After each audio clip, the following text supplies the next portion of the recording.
KBS 1라디오 김성환의 시사야.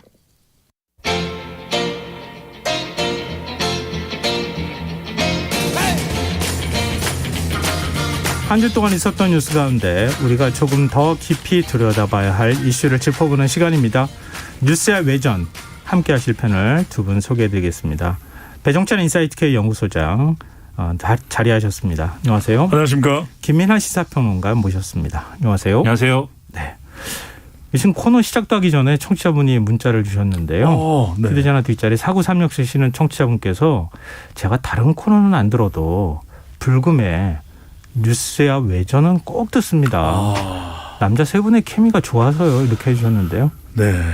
세 남자와 이야기 바구니죠. 네. 야, 네. 훌륭하십니다. 세 남자가 이야기 바구니. 네. 이야기 바구니도 이야기 바구니지만 이런 이야기들이 청취자 여러분에게 뭔가 이렇게 도움이 되고 여러 가지 네. 정치 현안에 대해서 판단하시는 데 있어서 뭔가 우리가 답은 못 드려도 참고가 될 만한 얘기였으면 하는 그런 바람을 늘 갖고 있는데 네. 이런 문자가 왔다고 하면 그런 바람이 어느 정도 좀 충족된 것 같잖아요. 그래서 그것이 참 감사하고 기쁘다고 생각을 합니다. 적당히 해주세요. 네, 청취자분들이 이런 걸 좋아하시는 것 같아요. 약간 개와 고양이처럼 네. 친한 것 같으면서도 이렇게 으르렁대면서. 네. 네, 오늘은 어떤 케미를 보여주실지 좀 기대가 되고요. 일단 정치권의 제일 큰 화제라고 해야 되나요? 관심사죠. 네, 국민의힘 당대표 예비 경선 결과, 그러니까 네. 컷오프 결과가 발표가 됐는데 이준석 전 최고위원이 제일 1위죠. 네. 앞선 것으로 나왔고요. 그다음에 나경원, 주호영, 홍문표, 조경태 이렇게 5명의 일단 후보가 정해졌습니다. 일단 이 결과 예상하셨는지 좀 그것부터 간단하게 들어볼까요? 쉽지는 않았지만 이런 결과가 나올 수도 있을 것으로 봤어요. 왜냐하면 네. 국민 여론조사에서 일단 3명은 예측이 가능했잖아요. 네. 그러니까 지난 시간에도 말씀드렸지만 이준석, 나경원, 주호영은 예상 가능했거든요. 네. 그렇다면 남아있는 후보들 중에서는 홍문표, 조경태냐 아니면 김웅, 김은혜냐. 근데 이제 여기서 우리가 하나 좀 주목할 필요가 있는 것은 결국 우리가 예측할 수 없었던 것은 당원들이거든요. 네. 근데 당원은 아무래도 중진 쪽으로 갈 수밖에 없죠. 그러니까 국민 여론조사만 우리는 봤던 것이고 또 이준석 돌풍 속에 가려진 김웅, 김은혜 후보들에 대한 의원들에 대한 주목도는 조금 이제 임박해서 컷오프에 임박해서 좀 떨어졌던 것도 있거든요. 네. 그렇다고 이제 전혀 주목을 하지 않은 건 아니겠지만 또 한편으로는 조경태 의원이 5선입니다. 주호영 의원과 함께 이런 중진 의원들이 그냥 맥없이 또 사라지지 않는 것이거든요. 네. 그러니까 본인의 조직표. 그러니까 조경태 의원이 우리 시사회에는 출연했는지 모르겠는데 정말 곳곳에 방송에 나가면서 조경태 좀 밀어주이소. 부산 사람 아닙니까? 이렇게 이야기하는 거는 네. 참 5선 의원이 이렇게 참 못하거든요. 네. 그런데 그런 모습을 보인 것은 그래도 난 꼭 컷오프만은 통과하겠다. 이런 또 호소와 또 울림이 있는 것이거든요. 그래서 조경태 후보까지 포함이 됐다. 그러니까 좀 아쉬운 것은 김웅과 김은혜 두 소선 의원들도 선전은 했지만 결국 사실 이 당 또 조직표를 무시할 수는 없다는 것을 재확인하게 되는 셈이죠. 근데 원래 신진그룹에서 1명 정도 더 들어가지 않을까 이런 기대가 좀 있기는 했었잖아요. 전체적인 흐름으로 볼 때. 김민하 평론가도 1명 정도 더 들어갈 거라고 보셨어요? 아니면 이준석 전 최고위원만 들어갈 거라고 보셨어요? 일단 이게 제가 다른 언론사의 이제 인터넷 컨텐츠에서 관련해서 목요일 날 이제 이런 비슷한 이제 질문을 받고 답을 한 게 있습니다. 그래요? 네. 화요일 날 이제 업로드가 돼서 아직 확인을 못 하시는데 이 컨텐츠가 특이한 게 이제 뭘 알아맞추는 거예요. 그래서 네. 컷오프 5명 누구냐 이런 걸 알아맞추라고 네. 해서 얘기했는데 제가 요 4등까지는 맞췄습니다. 그래서 1, 2, 3, 4등까지 맞췄는데 5등에서 좀 고민을 하다가 김은혜라고 답을 했어요. 그러면 네, 그렇죠. 조경태 의원을 믿었어야 되는데 믿지 못했던 겁니다. 왜냐하면 이건 문제가요. 그 1명을 못 맞추는 게 빵점이에요. 그러니까요. 저를 너무 또 이렇게 그러면은 별거 아닌 사람으로 다음 주부터는 바뀌나요? 근데 조경태 의원이 저는 어쨌든 말씀하신 여러 가지 무게감이나 뭐 이런 게 있다고 생각하지만 약간 그 잡음이 있었잖아요. 이제 5선 나는 5선인데 왜 3선하고 헷갈리냐 뭐 이런 것도 있고 또 워낙 이제 출신이 또 원래 이제 지금의 이제 국민의힘하고는 조금 거리가 있는 부분도 있고 해서 민주당 좀 그런 부분에서 약간 조직표가 좀 흔들리지 않을까 생각했는데 오히려 좀 반대였던 것 같습니다. 일부분 이제 좀 이렇게 지금 각 지역별 이렇게 좀 거물들이 있지 않습니까? 그 동네에 좀 정치를 좌우하는 이런 분들의 여러 가지 어떤 정치적 판단, 전략적 판단보다는 그 지역 출신의 어떤 뭔가 중요한 인물들을 일단은 뽑자라는 당원들의 정서가 강했던 것 같아요. 그래서 이준석 전 최고위원을 제외하고는 나머지 후보들은 사실은 그냥 이게 다 지역 또는 이제 그동안의 당내 기득권에서 나올 만한 사람들이 들어간 거잖아요. 그런 차원에서 보면 이제 그런 것 같고 특히 이제 이준석 전 최고위원과 관련해서 배후론 이런 걸로 이제 입시를 많이 했는데 그 과정에서 이른바 김웅 의원을 지지했던 분들도 전략적 판단을 좀 한 게 아닌가 싶은 대목들이 있어요. 당원 투표에서. 그래서 당원 여론조사에서. 그래서 이준석 전 최고위원을 그냥 될 사람을 좀 밀어주는 방향으로 또 쏠림 현상이 있었던 게 아닌가. 그래서 김웅 의원 같은 경우에는 그래서 이제 5명에 못 들어간 게 아닐까 좀 이렇게 생각을 하고 있습니다. 근데 우리가 국민 여론조사에서 지금 이번에 그 컷오프 경선 룰은 당원 조사, 당원도 뭐 여러 가지 휴대폰 조사라든가 이런 것들을 했잖아요. 뭐 전화 조사도 했고. 2,000명 조사를 했죠.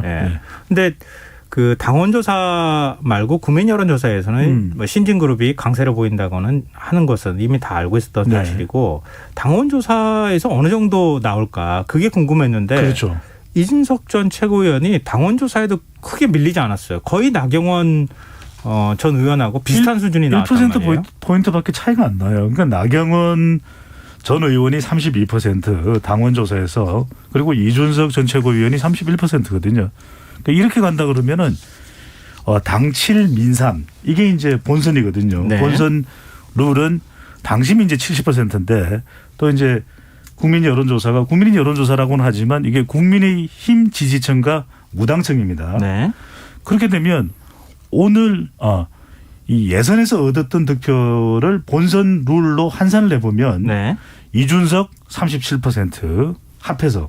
그다음에 나경원 30%예요. 그럼 또 이준석이 되는 겁니다.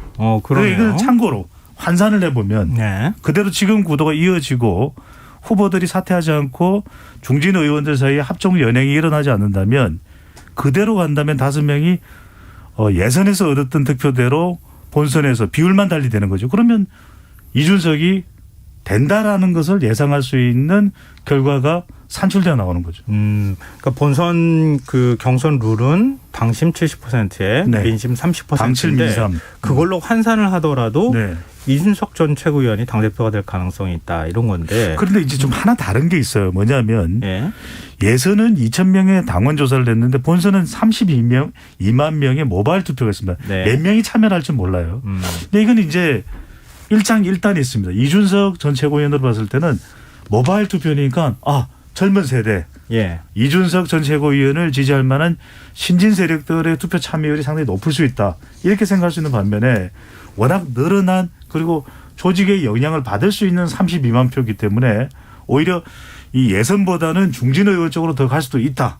이런 또 한편으로는 중진 의원 중에서도 될 가능성이 높은 후보 쪽으로 집결될 수 있다. 이건 또 불리해지는 것이네요. 근데 거기 이제 장단이 있어요. 말씀에서 참고로 말씀드리면 지금 32만 명 당원이라고 하셨잖아요. 그러니까 TK가 28%고 그렇죠. 많아요. TK가 23% 합하면 영남이 51%를 차지하고 절반이 넘죠. 17만 명 정도 되거든요. 근데 수도권이 32%예요. 10만 명 정도 되는. 그러니까 당심에서 지금 영남권을 물론 나경원 그 전 의원 같은 후보의 경우에는 수도권을 중심으로 해서 그 지지 기반을 갖고 있다고 볼 수 있고 나머지 이제 당대표 후보들은 주로 이제 영남에 쏠려 있는 상황인데 그 구도가 어떻게 되느냐에 따라서 당대표가 달라질 가능성이 있어요. 그러니까 변수가 남아있는 상황이다. 이게 이럴 경우에 그러니까 이준석 전 최고위원만 신진그룹이고 나머지는 중진이잖아요. 구세대로 할 수 있는. 어떻게 합종연행하느냐, 어떻게 그러면은 그 당원들이 바라볼 것이냐에 따라서 결과가 완전히 달라질 수도 있겠다. 이렇게 봐야 되겠네요. 그렇죠. 김민하 평론가 어떻게 전망하세요? 그래서 이게 그럼 지금 이제 말씀하신 대로 비이준석 후보들이 비이준석 단일화를 하는 거냐, 반이준석 연대를 만드는 거냐. 첫 번째로 이게 관건일 텐데 지금 이제 나온 중진들이 뭐 특히 이제 나경원, 주호영이 두 후보의 경우에는 나름대로의 지금까지 역할을 해온 굉장히 중진이 나름대로 이제 무게감 있는 중진이지 않습니까? 그렇기 때문에 그러한 단일화 협상을 하는 것 자체는 좀 어렵지 않을까 생각이 들어요. 아무리 이제 좀 이준석 전 최고위원에 대한 반감이나 이런 것들을 중진 그룹들이 가지고 있다 하더라도 그런 부분들은 쉽지 않을 거지만 어쨌든 그걸 성사시킨다고 하면은 그럼 이제 이준석 대표 이제 탄생은 어려워지는 것이겠죠. 근데 이 후보 간의 단일화가 이루어지지 않더라도 지금 주목해야 될 게 뭐냐면 이 후보들이 나경원 전 의원이나 조호영 의원도 다 어떤 계파의 보스가 아닙니다. 그러니까 계파의 대표 선수가 아니에요, 사실. 그렇기 때문에 이분들을 지지하는 그 밑에 있는 여러 가지 기존의 이제 계파라든가 이런 데 소속되어 있는 조직들이 지금 이렇게 자기 어떤 의향이나 이런 걸 가지고 지지하고 있는 국면 아니겠습니까? 네. 이 조직들의 의견을 조정할 수도 있는 거예요. 뒤에 있는 어떤 계파 보스나 또는 이제 거기에 이제 유력하게 영향을 미치고 있는 어떤 사람들의 의견에 의해서 그럴 경우에는 이제 완전히 뭐 두 후보가 뭐 예를 들면 단일화를 한 것과는 다르겠지만 어쨌든 득표에 영향이 분명히 있을 것이다라고 보여지고요. 이 점에서 지금 배 소장님 말씀하신 것처럼 당원 중에 추출해서 여론조사를 한 결과하고 이 투표를 해서 나오는 표심하고는 다를 가능성이 있습니다. 왜냐하면 여론조사는 쉽게 얘기하면 아주 단순해서 얘기하면 누가 나한테 의견을 물어볼 때 대답만 하면 되는 거잖아요. 네. 투표라는 거는 적극적 행위거든요. 가서 뭘 인증을 하고 뭔가를 눌러야지 투표를 할 수 있는 겁니다. 그럼 이것은 조직되어 있는 뭔가 그런 당원층이 이 의견이 더 많이 반영될 가능성이 높기 때문에 결국은 조직적 차원에서 이 후보들 간의 지지나 이런 것들을 이 조직이 어떻게 정리하느냐 이게 영향을 미칠 것이고 그게 아마 관건이 될 것 같다 이런 생각이에요. 근데 사실상 합종 연행이 단일화가 어려워요. 그렇게 어려운 이유 몇 가지 이유를 말씀드리면 네. 조경태 의원은 본인이 지금 컷오프에서 살아남았는데 본선까지 가야지 왜 사퇴를 하겠습니까? 그러니까 각 후보들 간에 단순히 당대표가 되고 안 되고의 문제를 떠나서 계속 버티고 있어야 되는 이유들이 있어요. 그러니까 홍문표 의원의 경우에는 충청권을 결집할 수 있습니다. 네. 그러니까 내년 지방선거에 충청권 광역단체장 선거에도 본인이 나올 수도 있고 충청권 맹주를 나 홍문표야 예. 이렇게 할 수도 있는 것이고 예. 또 PK 쪽의 지지 세력을 결집할 수 있는 조경태 의원도 5선이거든요. 네. 앞으로 이제 내년 차기 대선도 있고 그 이후에 지방선거도 있고 본인의 지역 영향력을 생각한다면 물러설 수가 없는 거죠. 주호영 의원은 자존심 때문에도 물러설 수가 없어요. 이게 초반에는 주호영이냐 아니냐였거든요. 그런데 지금 와서 주호영 의원이 물러나게 된다면 TK 영향력 자체도 사라지게 되는 것이고 나경원 전 의원도 고싱커스 때 출마를 했거든요. 그러다 보니까 이게 개파 공간도 없는 것이고 그러다 보니까 후보들도 이게 합종 연행해야 될 명분도 없지만 단일해야 될 명분도 없지만 이게 본인 스스로가 사퇴해야 될 명분도 없는 겁니다. 네. 그렇기 때문에 끝까지 갈 가능성이 상당히 높다는 거죠. 근데 그 부분이 이제 후보 간 단일화가 어렵다고 말씀드린 게 이제 그 부분인데 다만 이제 변수가 그래도 있다고 한다면 예를 들면 이제 대권 구도가 같이 엮여서 이게 관건이 될 수도 있는 거거든요. 가령 충청권을 얘기를 하셨지만 충청권에 예를 들면 정진석 의원 같은 경우에는 윤석열 대통령 만들기에 상당히 지금 힘을 싣고 있는 그런 국면인 거잖아요. 네. 그렇기 때문에 사실 중진그룹에서 유승민 배우론을 가지고 얘기를 하는 게 나름대로 노림수인 건데 그 얘기의 핵심은 결국 대선까지 가는 과정에서의 어떤 여러 가지 문제가 생길 수 있다. 이준석 체제의 경우에는 그 얘기를 하는 거 아니겠습니까? 그렇기 때문에 이 대권 구도하고 엮이면 사실은 홍문표 의원이 사퇴를 하거나 뭐 이렇지 않더라도 그를 지지하는 조직적인 어떤 여러 가지 어떤 흐름이나 이런 것은 영향을 받을 수가 있다는 거죠. 그래서 그런 것들에 의해서 변동이 일어나게 되면 아까 이제 지금 이제 1차 투표를 1차 결과를 이제 본선으로 환산했을 때 이준석 전 최고에게 상당히 유리하다라고 그렇게 말씀하셨지만 네. 이 구도가 박빙으로 전환이 되고 그 박빙 싸움에서 승부가 날 가능성이 높아지지 않겠느냐 뭐 이런 생각이 들어요. 저희 9193님께서 시사계의 통키 배 소장님 이전에도 30대 당대표가 있었나요? 이렇게 질문을 해 주셨어요. 없었죠. 아주 옛날로 이제 거슬러 올라가면 모르겠는데 우리가 주로 이제 기억하는 것은 87년 직선제 개헌 이후에 정당의 또 구조를 이해를 하고 있거든요. 네. 30대 당대표는 없었던 것 같아요. 네. 그렇죠. 40대 기수로는 들어봤어도 그러니까요. 30대 기수로는 30대 뭐 이런 얘기는 들어본 적이 없는 것 같은데. 그건 80년, 70년대 후반에 YSDJ의 40대 기수로는 있었지만 네네. 그것도 이제 우리가 당대표 차원이 아니라 이제 대권 차원에서 40대 기수로는 나왔는데 85년생이죠.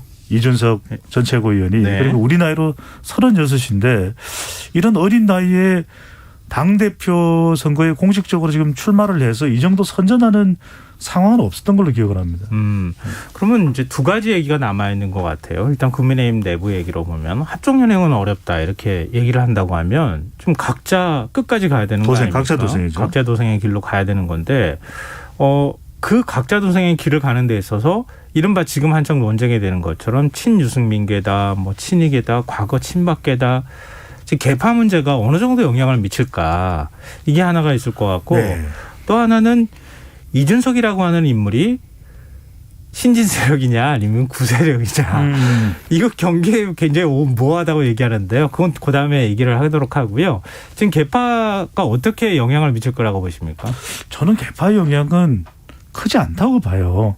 왜냐하면 이준석 전 최고위원이 이 정도 돌풍을 일으키는 이유가 개파다? 그럼 누구 개파인데? 그럼 유승민 전 의원의 개파일까? 천만의 말씀이죠. 왜냐하면 유승민 전 의원 지금 대선 후보로서 유의미한 지지율도 크게 못 받고 있는 상황이거든요. 네. 그러니까 유승민 전 의원과 또 이준석 전 최고위원의 관계 때문에 이렇게 돌풍이 일어난 거예요. 천만의 말씀이죠. 그건 아니죠.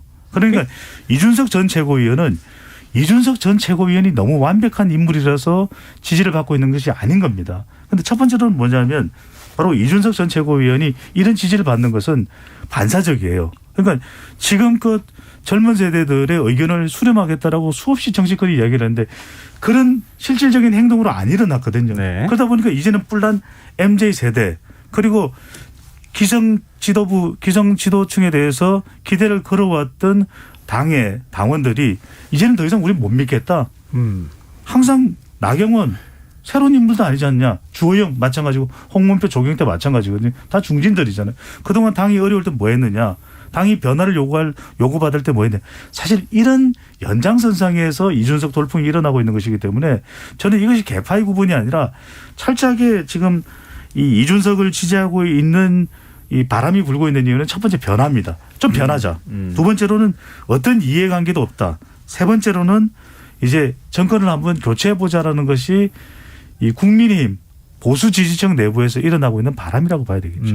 근데 오히려 개파 문제는 이준석 후보가 제기한 게 아니라 나경원, 주호영 후보 쪽에서 제기를 한 거죠. 프레임에 가두고 싶은 거죠. 아, 그렇죠. 네. 그러니까 이준석 전 최고위원이 개파를 가지고 뭔가 지금 유리한 국면을 만들어갈 수 있는 상황은 안 되는 건데 중진급은 다르다는 거예요. 조직을 움직일 힘도 있고 또 과거에 뭐 예를 들면 친이계다. 지금 이른바 친이계가 중심으로 구성이 되어 있는 국민통합위원회인가요? 거기서 공개적으로 사실은 뭐 공문을 통해 가지고 주호영 의원을 지원하자 뭐 이렇게 얘기를 했다는 거 아니에요?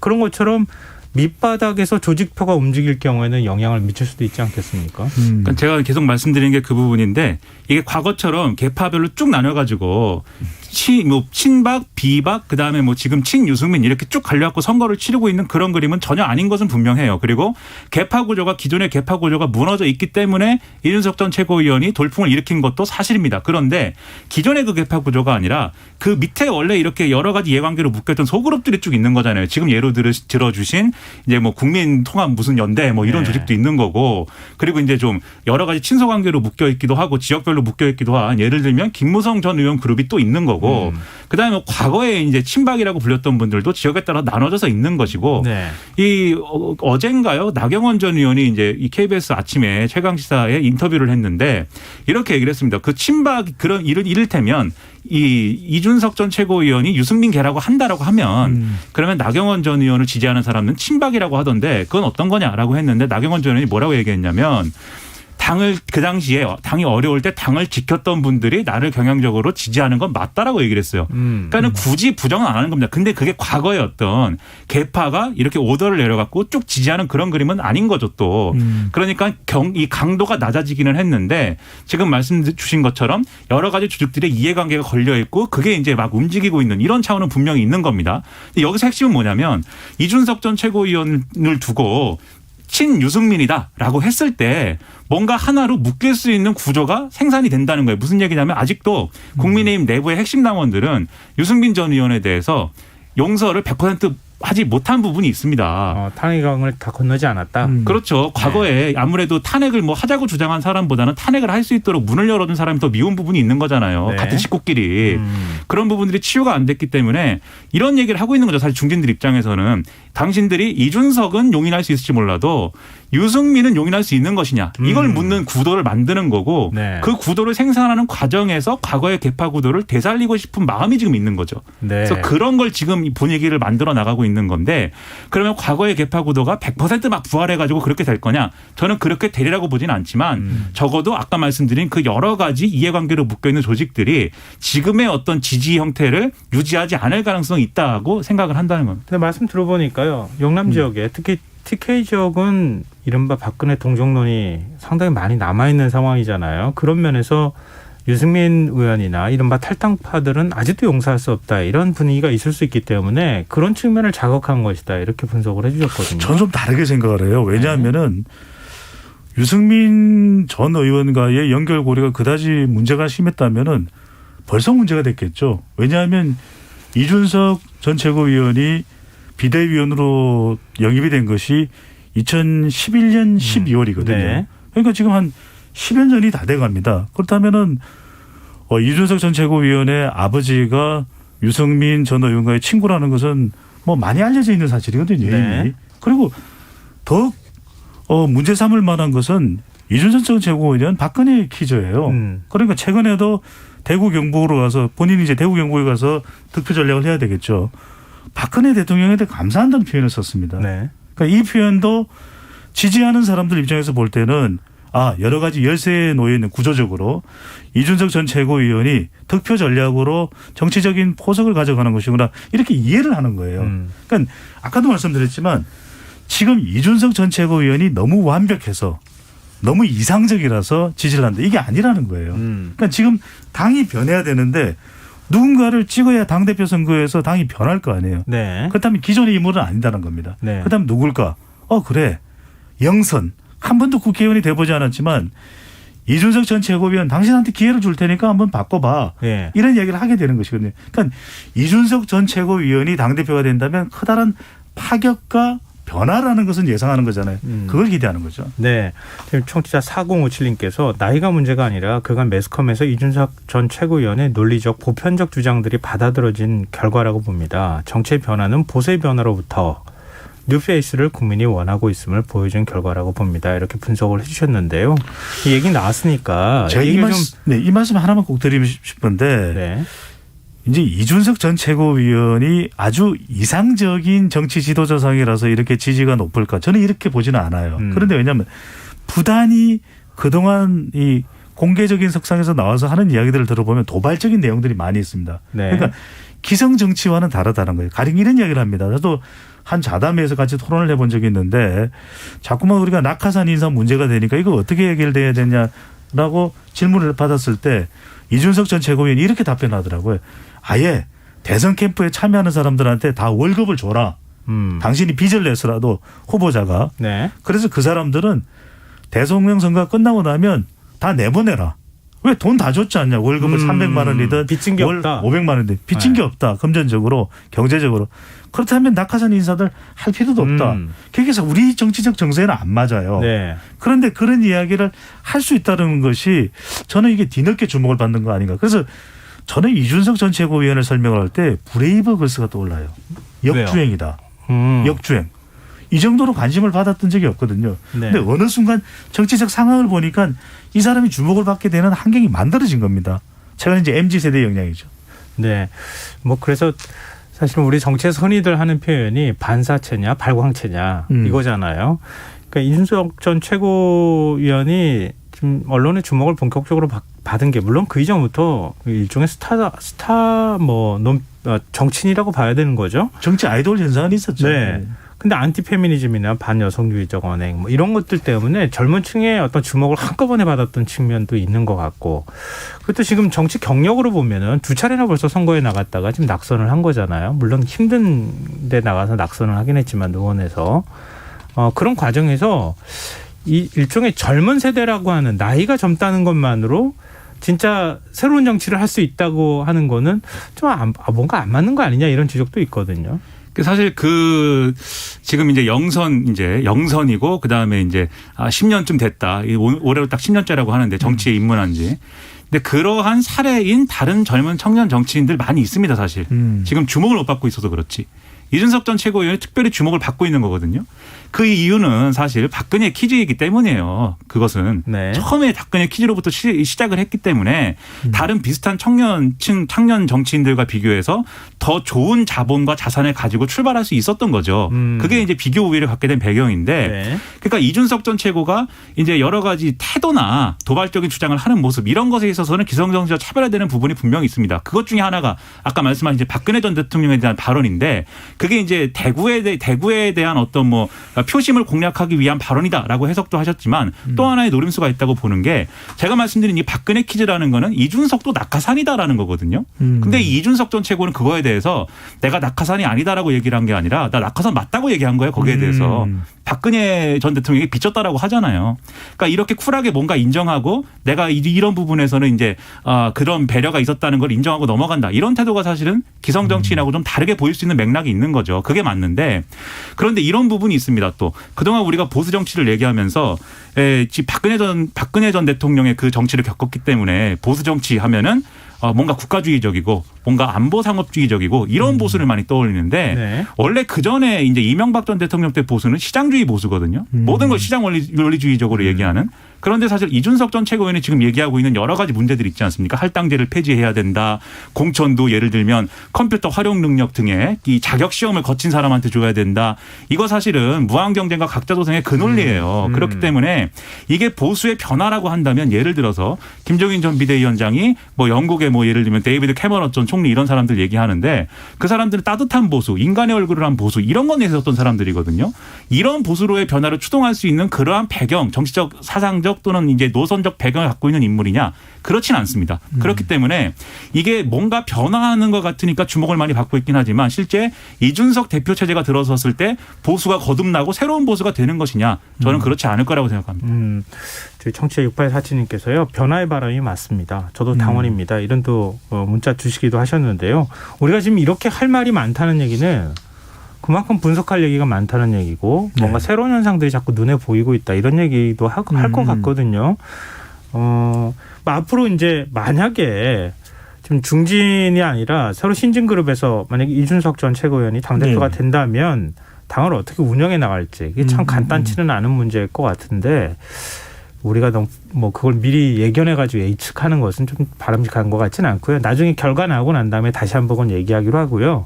근데 무엇보다도 이런 현상을 지켜보는 민주당 속내가 굉장히 복잡한 것 같아요. 일단 뭐 흥미롭게 지켜보고 있다부터 시작해가지고 뭐 부럽다, 여러 가지 반응이 좀 나오고 있거든요.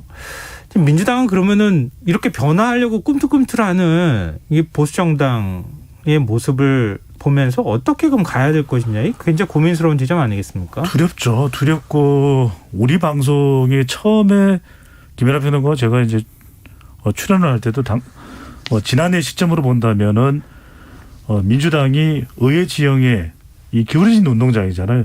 민주당 쪽으로 더 기울어져 있잖아요. 그만큼 의석수도 많고 이제 있을 때 잘해라는 이야기가 그때 이미 이 청년 세대들을 위한 것을 당이 주도적으로 해나가라는 주문들이 많았거든요. 그런데 그것을 하지 못하는 것에 대한 평가가 재보궐선거로 이어졌고, 물론 뭐 청년 세대의 정책을 성공적으로 수행하지 못한 것만 이유가 되는 건 아닙니다. 그런데 계속해서 기대감을 가질 수밖에 없는 거죠. 여당이고 또 당 정청 간의 협력을 통해서 뭔가 이뤄내기를 바라는데, 당장 이런 이준석 돌풍의 바람을 보면서 민주당 내에서는 당장 걱정되는 건 첫 번째 MZ세대의 표심입니다. 20, 30대 어떻게 할 거야. 재보궐선거 때 힘들었잖아요. 이게 당장 걱정될 수밖에 없는 것이고, 두 번째로는 세대교체 바람입니다. 자, 우리 한번 그림을 그려봐요. 송영길 대표 대, 이건 가정하는 겁니다. 참고로 이준석 대표가 됐을 때 두 사람의 만남을 보면은 훨씬 더 사람들은 이준석 대표가 어떤 이야기를 할까, 또 오선 의원인 송영길 대표는 어떤 대답을 내놓을까, 이것도 참 흥미로운 부분이거든요. 그런 세대교체 바람이 이 더불어민주당 내에서 볼 수 있는 것이고, 마지막으로는 결국 이제 이런 상황 자체를 보고 있는 중도층이거든요. 중도층은 뭔가 변화가 있는 걸 좋아합니다. 그렇다면 어떤 변화든 만들어내야 되는데, 지금 더불어민주당에서는 주로 초점을 맞추고 있는 건 부동산인데 부동산이 아니라는 거거든요. 네. 지금 세대교체나 신진돌풍 바람이 불고 MG 돌풍이 불고 있는 그런 이 국민의 힘을 보면서 우리는 어떻게 이런 대안 찾기에 급급해질 수밖에 없는 것이죠. 네. 지금 국민 인식조사 결과가 발표가 됐잖아요. 민주당에 대한. 국민 인식조사를 보면은 지금 말씀하셨던 그런 내용들이 다 포함이 되어 있는 네. 것 같거든요. 김민하 평론가께서 국민 인식조사에서 어떤 내용들이 나왔는지 간략하게 좀 정리를 해 주시면 어떨까요? 구체적인 수치까지 아주 자세하게 말씀해 주실 필요는 없을 것 같고요. 네, 이게 이제 더불어민주당에서 전략기획위원회가 의원총회에 보고한 이제 재보궐 이후 정치 지형 변화 분석을 위한 여론조사 결과 보고서 여기에 이제 나오는 얘기입니다. 네. 그래서 민주당 하면 처음에 이제 생각나는 이미지라는 건 파랑. 당연히 이제 당 색깔이니까 파랑이 있겠죠. 네. 그리고 이건 당연한 건데 그 다음으로 많이 나온 응답이 내로남불이었어요. 그리고 그 외에도 이제 진보, 극진보, 강성진보 이런 게 있고 문재인 대통령이 있으니까 문재인 이렇게 조사가 됐는데 그 다음에 무능하다, 거짓말, 성추행, 성추문 이런 부정적인 이미지가 계속해서 응답이 많이 나왔다. 이게 이제 이 보고서의 내용이고요. 특히 이런 경향이 청년층 2030 세대의 경우에 상당히 좀 급박하게 많이 이런 부정적 이미지를 거론하는 수치가 늘어났다라는 게 단 1년 만에 이렇게 이른바 내로남불 이런 게 생각난다는 응답 자체가 그야말로 급증했다라는 것이거든요. 그래서 이런 정당별 이미지를 종합을 하면 더불어민주당은 40, 50대 남성 그리고 독단적이면서 말만 잘하는 그리고 가치관은 진보적이고 이념지향적이며 정의를 추구하지만 능력적인 측면에서 성과가 나타나지 않는다. 그리고 도덕성은 좋지도 나쁘지도 않은 그런 사람이다라는 이미지가 형성된다라는 게 이 보고서의 내용이었습니다. 굉장히 혹독한 결과잖아요. 그렇죠. 어찌 보면 말만 잘한다. 능력은 없다. 이런 얘기 아니에요. 그리고 내로남불이다. 이런 조사 결과하고 비춰봤을 때 지금 국민의힘에서 움직이고 있는 모습하고 참 대비가 되는 측면이 좀 있단 말이에요. 민주당 지금 부동산 정책에 있어서 이른바 후퇴를 한다. 아니면 좋게 표현한다고 하면은 너무 부담스러워진 세율을 좀 조정하는 작업을 하고 있다. 이렇게도 보이는데 결국은 그것도 지금 국민 민심이 좋지 않기 때문 아니겠습니까? 우리가 이 점을 잘 봐야 될 것 같아요. 그러면 아주 냉정하게 봤을 때 국민의힘이 정당의 경쟁력 측면에서 더불어민주당보다도 더 나은가? 이렇지는 않을 거예요. 그런데 왜 그러냐? 어느 쪽의 정당이 훨씬 더 기대가 높았을까라는 것이죠. 네. 그러니까 더불어민주당이 여당이었기 때문에 또 지난해 총선에서 압승을 했기 때문에 기대감이 높은 거죠. 그래도 이제는 야당의 발목 잡히지 말고 할 수 있는 개혁 방안들을 다 한번 해봐. 네. 기회를 줄게요. 이렇게 했던 것이거든요. 그 네. 기대감이 중도층과 MZ세대에 있었던 것인데 그런 더불어민주당에 대한 특히 큰 기대는 도덕성입니다. 도덕성만큼은 그래 국민의힘하고는 차원이 다를 거야. 이 기대감이었는데 LH 사태가 터졌죠. 또 의원 중에도 본인의 땅과 관련된 문제가 있는 의원들이 또 나타났죠. 또 하나 중요한 게 이제 능력성이거든요. 네. 저도 많은 일을 좀 능력을 발휘해 주기를 원했는데 그 기대가 청년들의 일자리 늘리기 등등등 있었을 테고 또 하나 중요한 건 바로 공감성입니다. 네. 얼마나 소통을 잘할 수 있을까. 이 부분은 사실 기대했던 것이거든요. 그런데 제가 20, 30대 얘기를 할 때 우리 김민하 평론가하고 이런 이야기 했습니다. 잘 알지도 못하면서 아는 척하는 것이 더 나쁠 수도 있다. 네. 이것이 지금의 MZ세대 분노와 브레이브걸스의 역주행과 연결되는 거죠.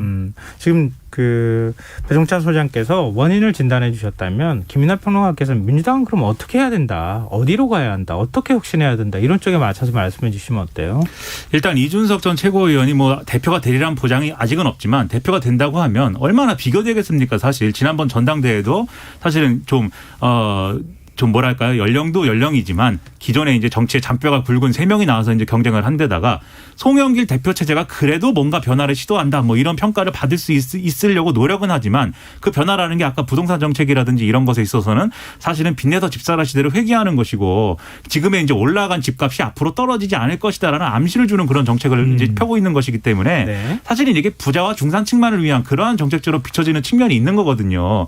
그런 태도로 과연 지금 오죽 기대할 데가 없어서 여러 가지로 흠이 많은 이준석 전 최고위원에게 전폭적인 기대를 보내고 있는 이런 민심을 두고 어떻게 국민의힘하고 지금 경쟁할 수 있을 것인가에 대한 좀 되돌아볼 필요가 있겠고요. 그렇다고 지금 뭐 지도부를 막 교체해버릴 수는 없는 거 아닙니까? 여당이. 그렇다고 네. 한다면 지금 여당 내에도 젊은 목소리들이 있습니다. 이미 초선 의원들도 나름대로 지난번에도 많잖아요. 그렇죠. 80명이 넘는데. 총선 패배한 다음에 나름대로 목소리를 내려고 했지만 지금 당의 구조가 그것을 충분히 목소리를 내지 못할 수 있는 그런 구조로 귀결된 거잖아요, 사실. 그런 측면이 있기 때문에 이제라도 그런 것들은 이 서로 초선들의 어떤 주장이나 이런 것들이 뭐 사실과 다를 수도 있고 이제 좀 정당성이 없다든지 그런 문제가 있을 수도 있겠지만 이게 태도를 국민들이 보고 있다는 것을 좀 이제 좀 생각을 해서 네. 그들이 충분히 얘기할 수 있고 충분히 좀 의견 표명을 할 수 있고 요직을 맡을 수 있도록 배려해 주는 게 이제는 필요하다는 생각입니다. 네.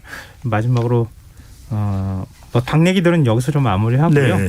청와대 얘기 하나만 좀 하고 끝냈으면 좋겠는데요. 문재인 대통령이 오늘 참모진 개편 단행했습니다. 네. 청와대 국민소통수석에 박수현 전 청와대 대변인을 내정했고요. 시민사회수석하고 경제보좌관을 교체를 했는데요. 이번 교체 배경 어떻게 보세요? 소통을 강화하겠다라는 대통령 또 청와대의 의지가 읽히는 부분입니다. 그러니까 대통령 임기 후반기에 가장 절실한 것은 뭐냐면 국면 전환도 좀 필요하고 국민 소통도 해야 되는데 참 소통이 쉽지 않거든요. 네. 그럼 그래도 소통과 관련해서 좀 역량을 발휘할 수 있는 박수현 전 청와대 대변인을 국민 소통 수석에 내정했다. 이건 저는 이제 청와대와 문재인 대통령의 노력으로 보는데 더 중요한 게 하나 있죠. 바로 이제 시사야를 청취해야 되는 겁니다. 마무리할 때쯤 되니까 이렇게 던져놨는데요. 김인하 평론가요. 저도 마찬가지로 이제 소통과 뭐 그런 측면이 있는데 박수현 전 대변인도 어쨌든 이 친문이다. 그리고 문재인 캠프의 핵심이었다. 뭐 이런 게 있긴 하지만 어쨌든 그동안 이제 당 주류와는 약간 색깔이 좀 다르지 않을까 뭐 이런 부분도 있었던 거잖아요. 네. 그래서 그런 부분에서 이제 이철이 정무수석하고 연장선에서 이제 좀 변화다 이렇게 보시는 측면이 있고 그리고 시민사회 수석이라든지 좀 이런 분야에 있는 이제 지금 인사한 걸 보면은 기존의 시민사회하고 접점이 넓은 사람들이거든요. 또 그래서 이런 부분들도 지금 시민사회 단체나 이런 부분들과의 관계를 다시 이제 좀 강화해 보려는 노력이 될 것인데 어쨌든 임기 말까지 갈 때까지 이런 기존의 지지층과 그다음에 지금까지 포괄하지 못했던 지지층을 같이 묶어보려고 하는 이런 시도인 것인데 그게 잘 되느냐는 여전히 이제 청와대가 얼마나 또 잘하느냐에 있으니까 저는 뭐 마지막까지 잘했으면 좋겠다는 바람입니다. 시사야 이야기 안 하시네요. 시사야 들으면 마지막까지 잘하게 됩니다. 아니, 알겠습니다. 이거 네. 맞춰야겠습니다. 이거 네. 뭐 뒤에다가 이렇게 끝내버리니까 제가 더 이상 네. 말을 붙일 게 없나요? 네. 좋습니다. 오늘 뉴스의 외전 여기까지 하겠습니다. 지금까지 김민하 시사평론가, 배종찬 인사이트K 연구소장 두 분과 함께했습니다. 오늘 말씀 고맙습니다. 고맙습니다. 감사합니다.